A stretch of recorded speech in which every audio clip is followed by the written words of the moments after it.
Hello, welcome to this lecture. So in this lecture now we are going to learn about the new design method, and that is the limit state method.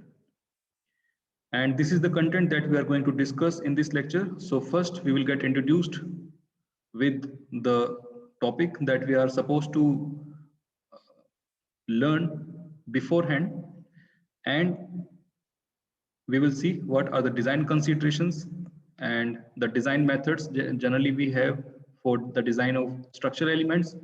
And then we will get introduced with the limit state design method, and in this we will see what are the various types of limit states and the term that we will be using in this method, which is characteristic strength, what is characteristic load.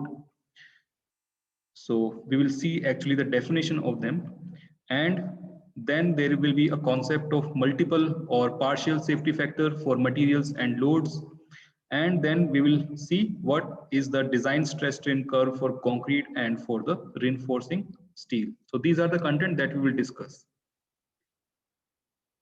So basically, to design reinforced concrete structure, well, it is very much desirable to begin with an understanding of the basic material. Now, the basic material for reinforced concrete structures is concrete and reinforcing steel. So before we design reinforced concrete structures, we should have a basic understanding of concrete as a construction material or structure material and the reinforcing steel. Now, why we are using reinforcing steel in concrete, that is already being discussed in the previous course, which is concrete technology and basics of RCC. So basically, in terms of concrete, we are supposed to understand the basic fundamentals of concrete, like what are the basic ingredients of concrete, what is the property of those ingredients. So the basic ingredients of concrete, we know that this is cement, aggregate, water, admixture, and what is their property and what is their effect on the strength of concrete. Similarly, the grade of concrete, we have different type of grade of concrete depending on the quantity of cement. And what is the strength, I mean, how do we find out the characteristic compressive strength of the concrete using the cube or cylinder, and the difference between nominal and design mix. So that is also supposed to be known beforehand, and the stress strain curve for concrete and the concrete ingredients, so that is also supposed to be known, and the modulus of elasticity of concrete and the steel. So these things we have already discussed in the previous course, that was concrete technology and basics of RCC.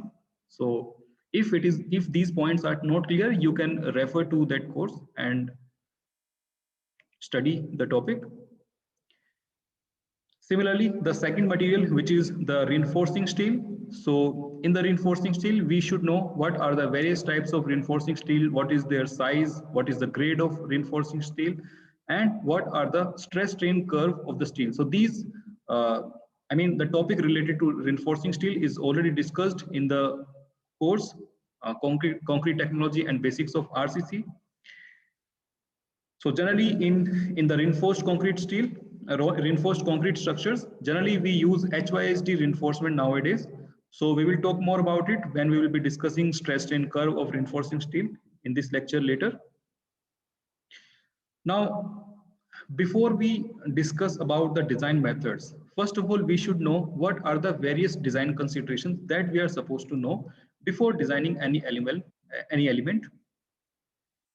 So basically, the aim of structural design is to design a structure so that it fulfills its intended purpose during its intended lifetime, and it must have the following parameters, like the adequate safety. Structures should have adequate safety in terms of strength, in terms of stability, and in terms of structural integrity, which means uh, the structure should be ready to carry the normal load which it is expected to carry, and also some uh, load which are not very frequent, for example in case of the earthquake load. So our structure should be stable enough so that it can carry the load which are not very frequent, for example the earthquake load, wind load. So to ensure that we must have adequate safety, we should provide adequate safety for the structure. The second thing is our structure should provide adequate serviceability in terms of stiffness, it's in terms of durability, which means it should behave, it should be serviceable under the normal load which it will be expected to carry. And yes, the next thing is economy. We also need to consider this parameter also. So economy is directly proportional to the safety. So sorry, it is inversely proportional to the safety. So if we want more safety in the structure, in that case the cost of the structure will be more, which means if we want to have more safety in our building, in that case we have to provide heavy sections, and our building will be very heavy and the construction cost of the building will rise. So that is why the economy of structure will be inversely proportional to the safety and serviceability. So we need to consider economy also. So in the next part, we will continue our discussion. Thank you.